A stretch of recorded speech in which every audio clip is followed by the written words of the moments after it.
सुन तो रहा हूं, लेकिन क्या सुनना है, इसलिए इस श्लोक का फिर अनुवाद किया गोस्वामी जी ने।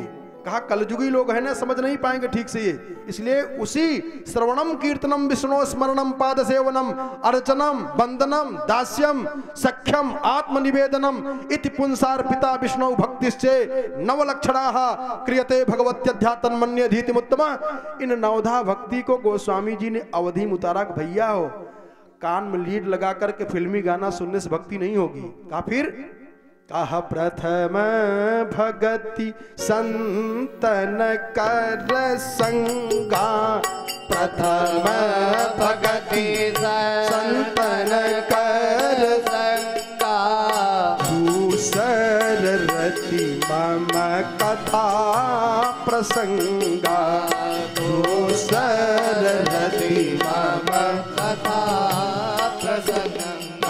अरे प्रथम भगति संतन कर संगा, प्रथम भगति संतन कर संगा, दूसर रति मम कथा प्रसंगा, दूसर रति मम कथा प्रसंगा। रुक्मिणी जी ने कहा मैं कथा सुनती हूं महाराज। और ध्यान देना माताएं, और ध्यान दें इस प्रसंग पर, विपत्ति जब भी आ जाए, दुख जब भी आ जाए तो ज्यादा घबराएं ना। क्या करें, दुख को भगाने का क्या तरीका है?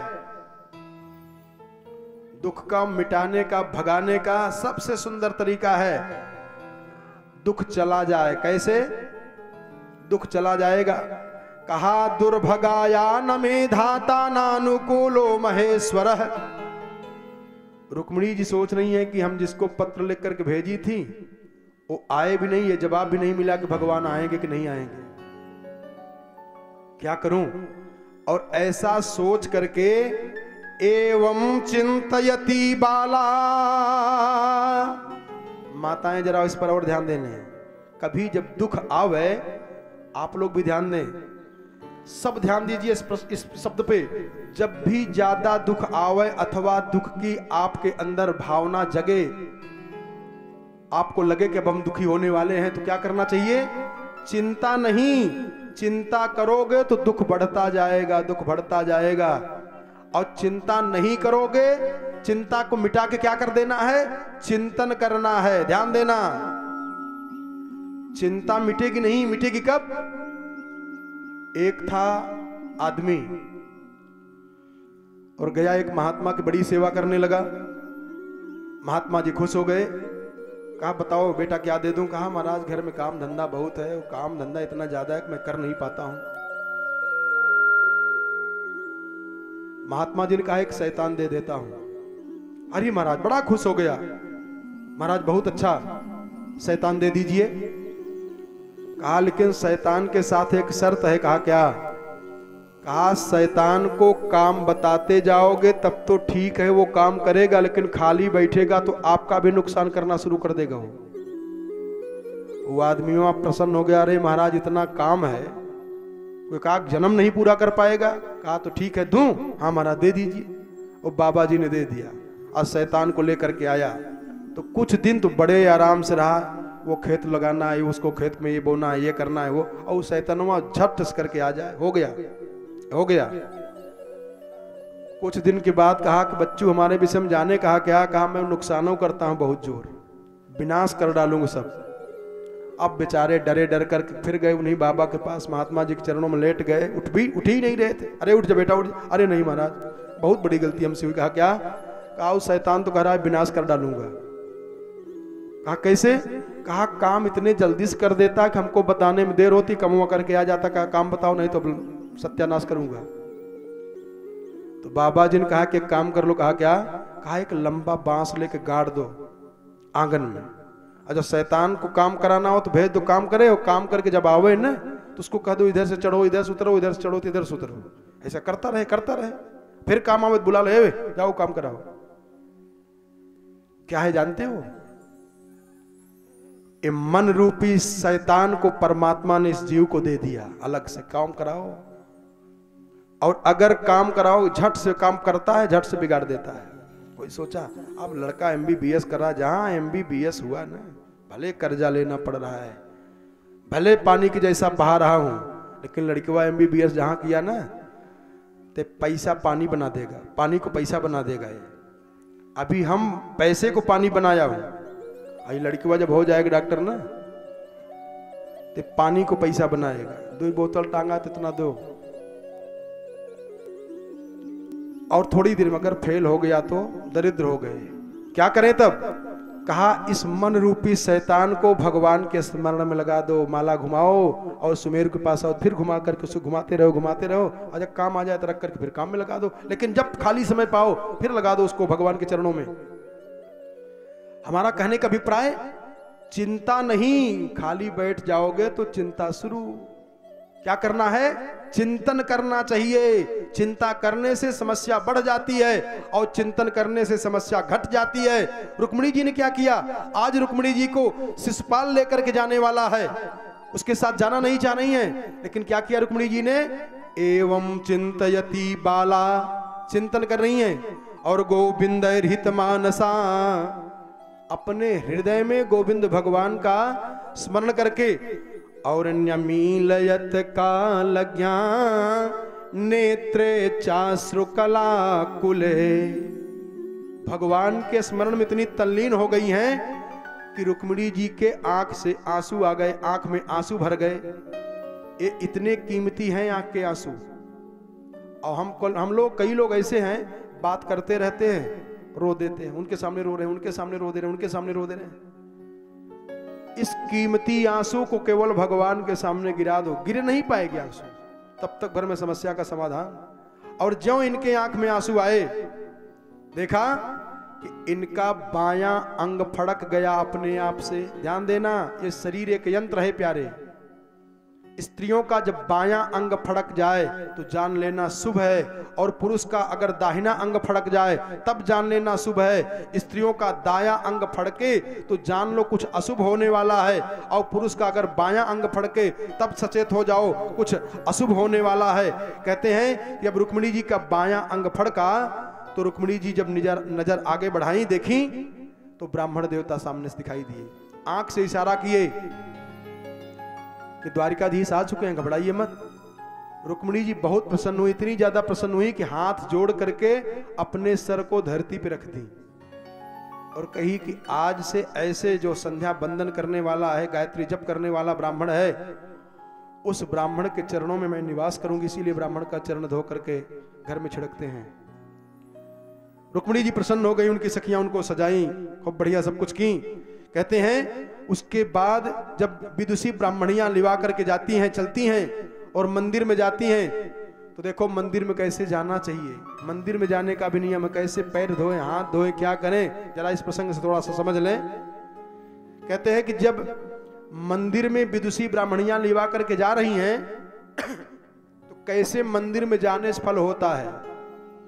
मंदिर में आप गए, खड़े खड़े गए और खड़े खड़े दर्शन किए, वापस चले आए, उस मंदिर के जो प्रधान देवता हैं उनकी डायरी में आपकी हाजिरी लगाई नहीं जाएगी।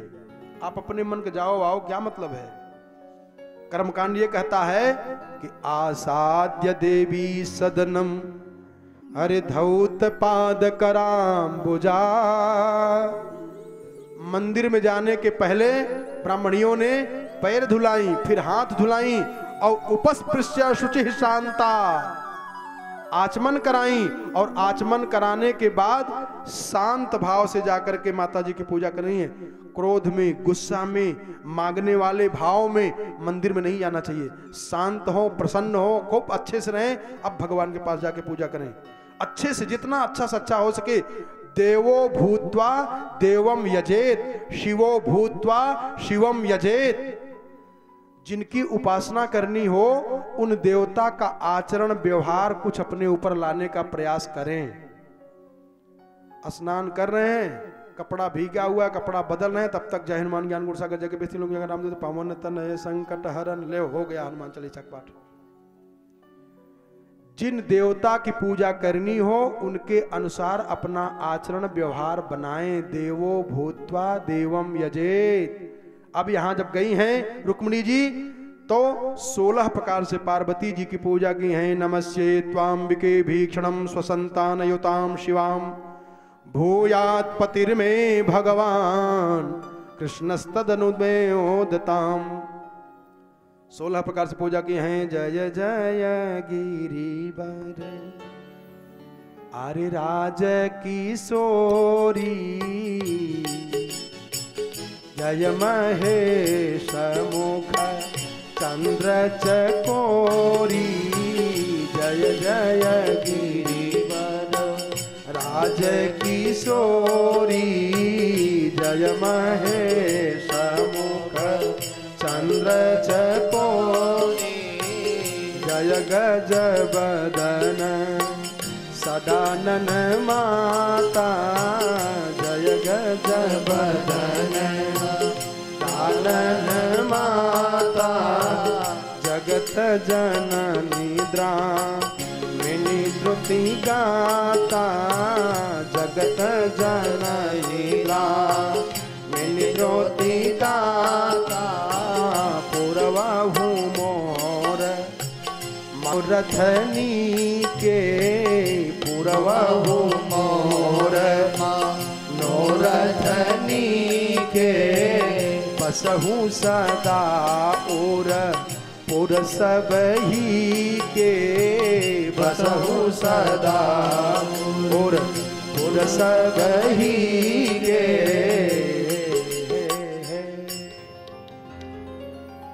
16 प्रकार से पूजा की है रुक्मिणी जी। और तब दर्शन किया सुखदेव जी महाराज ने, दर्शन किया है। ध्यान देना, दृष्टि वही है प्यारे, लेकिन दृष्टि बदल जाती है जब गुरुदेव भगवान के कमलवत चरणों के रज का आंजन बना करके आंख में लगा लें तो दृष्टि बदल जाती है। अगर दृष्टि बदल जाएगी तो सृष्टि बदल जाएगी, नहीं तो मामला बिगड़ जाएगा। देखो इन्हीं रुक्मिणी जी को सुखदेव जी ने देखा तो किस भाव से देखा, और राजा लोग देख रहे हैं तो किस भाव से देख रहे हैं, और मामला बिगड़ जाता है। इसीलिए बिगड़ता है मामला। एक बार एक महात्मा जा रहे थे और एक लकड़ी का ठूठा वृक्ष खड़ा था। तो महात्मा ने देखा, कहा क्या साधना कर रहा है भाई, वाह गजब कर दिया है। उस लकड़ी के ठूठे वाले भाग को वो महात्मा समझ रहा है, महात्मा। और पीछे से कुछ देर के बाद एक चोर जा रहा था, कहा देखो कैसा एक जगह पे खड़ा हुआ है, अभी सब सो जाएंगे तो काम कर जाएगा। उसी लकड़ी के ठूठा को चोर समझ रहा है, वो साधु समझ रहा है, कोई पहलवान समझ रहा है लकड़ी का ठूठा। लेकिन दृष्टि का दोष प्यारे, दृष्टि का दोष जब मिट जाता है तो वास्तव में संसार दिखने लगता है। महान दार्शनिक भगवत पादाद्य शंकराचार्य जी महाराज ने अपनी दृष्टि से जब देखा तो उनको क्या दिखाई दिया, ब्रह्म सत्यम जगत मिथ्या ब्रह्मैव जीवो ना पर। भगवत पादाद्य शंकराचार्य जी महाराज को इस ब्रह्मांड में, इस संसार में कुछ दिख नहीं रहा है, केवल ब्रह्म दिख रहा है। वो कह रहे हैं कि ब्रह्म सत्यम जगत मिथ्या ब्रह्मैव जीवो ना पर। लेकिन हम लोग को क्या दिखाई दे रहा है, जगत सत्य है, भगवान दिख ही नहीं रहे हैं। इसका मतलब क्या है, मतलब यह है कि आंख की दृष्टि में दोष है। इस दृष्टि के दोष को मिटा दो और ये वास्तव में दिखना शुरू कर जाए। इसलिए कहते हैं, देखो सुखदेव जी महाराज ने देखा। और ध्यान देना, गोस्वामी जी ने यहां से लेकर के भाव उतारा है सीता जी के लिए। महाकवि कालिदास जी महाराज भगवती अम्बा पराम्बा त्रिपुर सुंदरी पार्वती जी का वर्णन कर रहे थे, पार्वती जी की सुंदरता का वर्णन कर रहे थे। और अपनी लेखनी से वर्णन करते करते करते करते पार्वती जी के अंतरंग अंगों का वर्णन कर दिया, जिनको कुष्ठ रोग हो गया, परेशान हो गए। फिर बाद में शंकर जी की बड़ी स्तुति लिखे, तब जाकर के ठीक हुए महाकवि कालिदास जी महाराज। और गोस्वामी जी इसीलिए पहले दृष्टि मांगे हैं। श्री गुरुपद रज मनोती सुमृत दिव्य दृष्टि ही होती, गुरुपद रज मृदु मंजुल अंजन नयन अमीय दृग दोष विभंजन, तहि कर विमल विवेक विलोचन बरनौ रामचरित भवमोचन। अपने आंख के दोष को ठीक किया है और भगवान से प्रार्थना किया है कि झूठों लिखाऊं तो होई फूरी, महाराज कृपा करिएगा।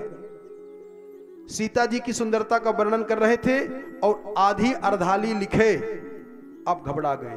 क्या लिखे, सीता जी की सुंदरता का वर्णन कर लिख रहे थे और लिखे नवल देह तन सुंदर सारी, नवल देह तन सुंदर सारी, नवल देह तन सुंदर सारी, नवल देह तन सुंदर सारी, नवल देह तन सुंदर सारी।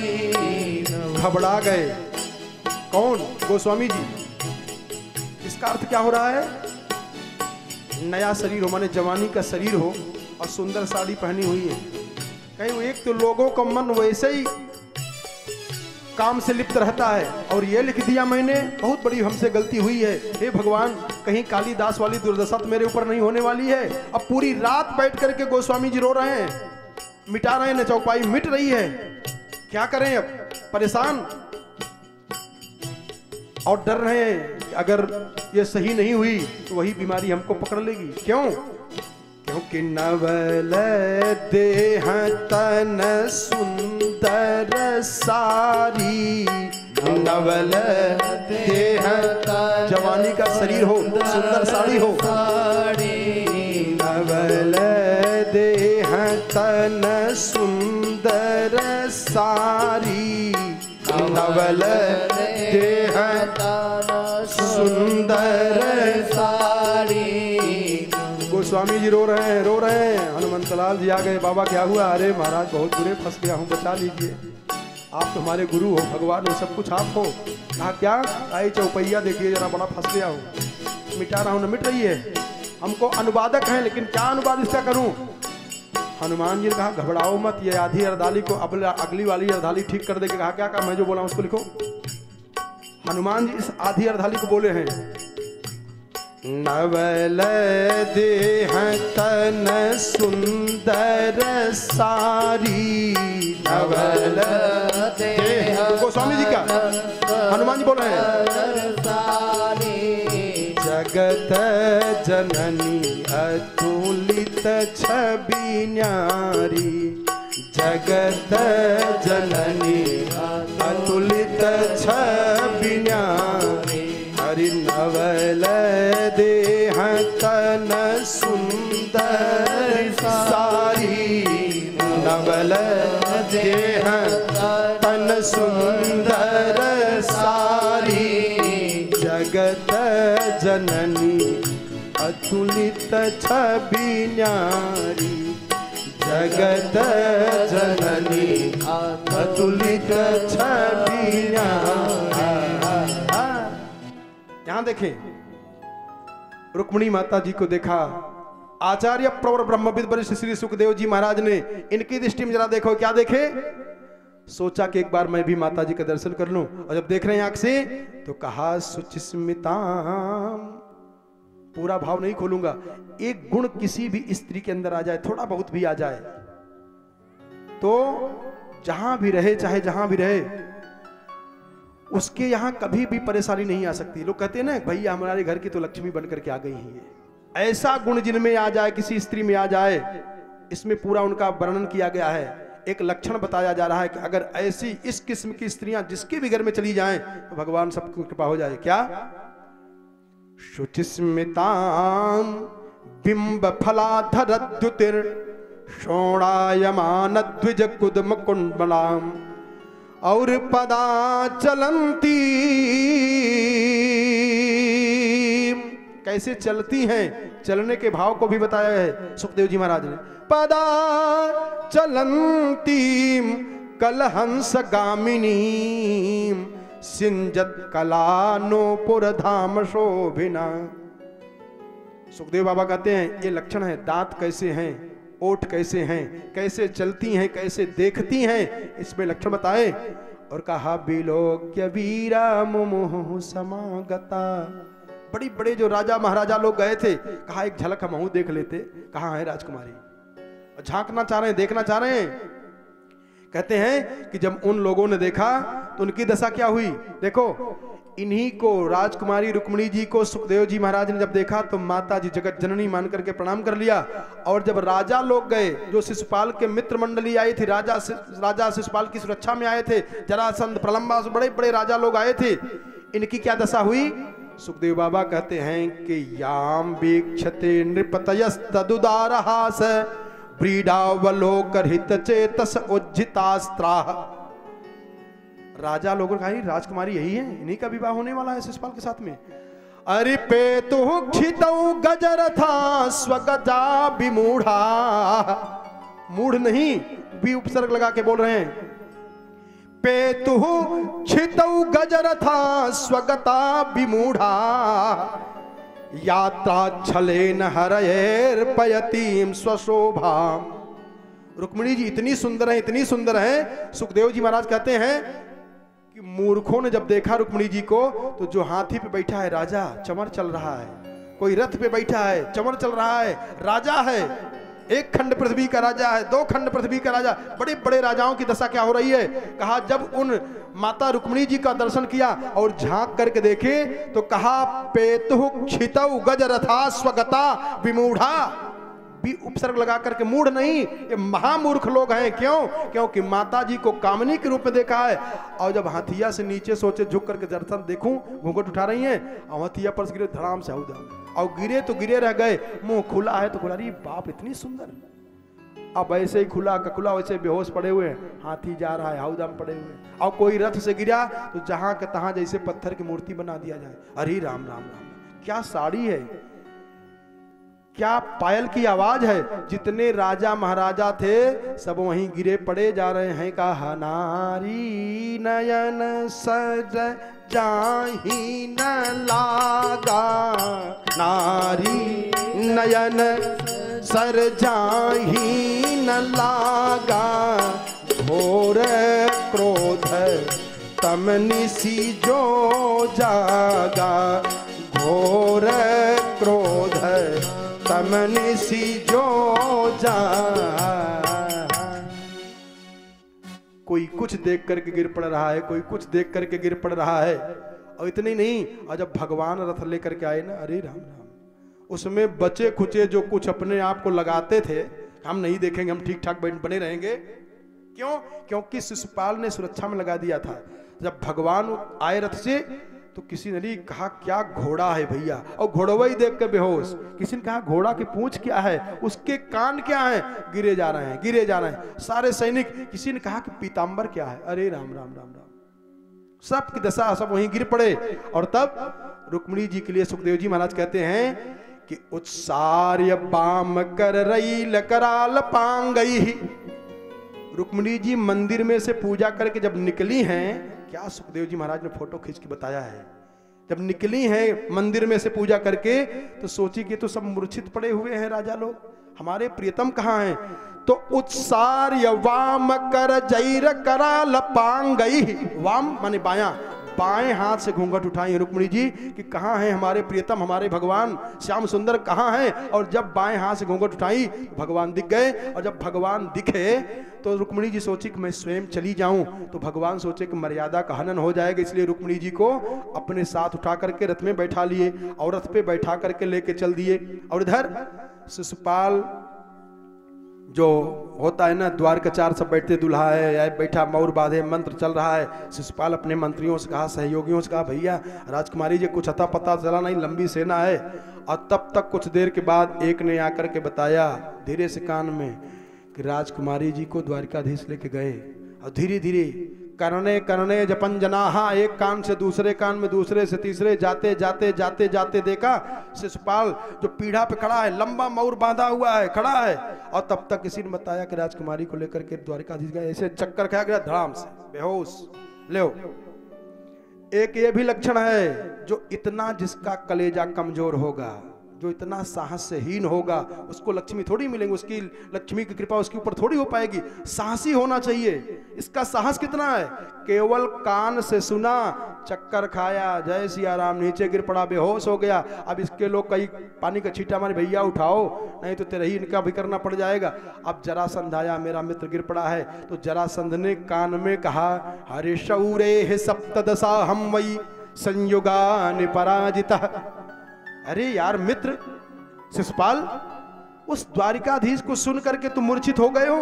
अरे उसी द्वारिकाधीश से मैं 17 बार लड़ाई किया और 17 बार पराजित हुआ, लेकिन मैंने अपना साहस छोड़ा नहीं और 18वीं बार मैंने जीत लिया। तो जरा संधव लेटे लेटे सोचा कैसे ऐसे बेशरम पड़े हुए हैं, 17 बार हार गया, इसको शर्म ही नहीं आ रही है, चलो हम भी खड़े हो जाते हैं। खड़ा हो गया और तब तक जो रुक्मिणी जी का बड़ा भाई है रुक्मी, उसका तो पूरा सपना ही चकनाचूर हो गया। उसने कहा कि आप लोग घबराओ मत, यहीं रहो, जब तक मैं अपनी बहन को छुड़ा करके नहीं लेके आऊंगा तब तक मैं यहां मुंह नहीं दिखाऊंगा। गया, बड़ा लड़ाई मार पीट करना शुरू किया, बड़ा बाण मारा। भगवान रथ लेकर के जा रहे हैं और जब रथ लेकर के गए तो देखा कि जब बहुत बाण मारा तो भगवान रथ को रोके और एक बाण ऐसा मारे कि रुक्मी का सारा बाण समाप्त हो गया। भगवान थोड़ा गुस्से में और पकड़े अपने बड़े वाले साले को, पकड़ करके गर्दन घुमाए, दबाए नीचे और म्यान से तलवार निकाला। ए बहन का प्रेम है देखो जरा। बहन कांप गई, रुक्मिणी जी कांप गई और अपने पति द्वारिकाधीश के पैरों को पकड़ लिया। योगेश्वरा प्रमेयात्मन हरिदेव देव जगतपते हंतुम नारहसि कल्याण भ्रातरम में महाभुज। हे अजान बाहु, ये हमारे बड़े भैया हैं, हमारे बड़े भैया को छोड़ दीजिए, इनको क्षमा कर दीजिए। भगवान इतने गुस्सा में हैं कि अपने ही बड़े वाले साले का बाल टेढ़ा मेढ़ा काट करके अपमानित कर दिए, लेकिन बहन ने भाई को बचा लिया। एक कलयुग की छोटी सी घटना बता दें, एक दो लाइन सुना दें। एक बहन का प्रेम है। एक दंपति को 3 पुत्र थे और 3 के तीनों, एक बहन है, 3 पुत्र हैं। पहला वाला बेटा फौज में भर्ती हुआ और भारत माता की सुरक्षा करते करते शहीद हो गया। माता जी खुशी हुई, माता जी ने बुलाई मझले वाले को, बेटा आजा। बेटा आया और बेटा को कही कि जा भारत माता की सेवा में तू भी चला जा। वो भी गया। और छोटा वाला लड़का है जो सबसे छोटा, उस पता पाया कि मारे दोनों भाई शहीद हो गए, वीर गति को प्राप्त हो गए, तो आया तैयार हो गया कि मां मैं जाऊंगा। और आज मां के आंख से आंसू आ गए। उस लड़के ने कहा मां रो रही हो? कहा बेटा इसलिए नहीं रो रही हूं कि तू लड़ाई में जा रहा है। कहा फिर? कहा इसलिए रो रही हूं कि अगर कोई संतान और होता तो तेरे बाद उसको भी तैयार किए रहती भारत माता की रक्षा के लिए। और जब वो जाता है लड़का, उसका विवाह हुआ, उसकी पत्नी आई हुई है। पत्नी को जब पता चला कि हमारे पति के दोनों भाई शहीद हो चुके हैं तो मांग में सिंदूर नहीं देती है, बैठी रहती है। क्यों? उसकी प्रतिज्ञा है कि जब हमारे पति देव भारत जीत करके भारत माता की सुरक्षा करके लौट के आएंगे तो उनके सामने बैठ करके फिर मांग में सिंदूर दूंगी। बहन, ये कलयुग की सत्य घटना बता रहा हूं। रक्षाबंधन का त्योहार आया, रक्षाबंधन लेकर के बहन आई और जब पता पाई कि भाभी मांग में सिंदूर नहीं लगा रही है, रक्षा लेकर के बैठ गई वो भी। और उसी फौजी का भाई मित्र आया और वो भी जाने लगा सीमा पर। तो जाते समय उस परिवार से कहा कि आपका बेटा सीमा पे रह रहा है, कोई संदेशा तो हमको बताइए, मैं कह दूंगा। बहन संदेशा दे रही है, कितना बढ़िया संदेशा दे रही, जरा देखो परिवार की और भाई को कैसे बचाते हुए संदेशा दे रही है। कवि ने बड़ा सुंदर लिखा है। बहन का प्रेम जरा देखो।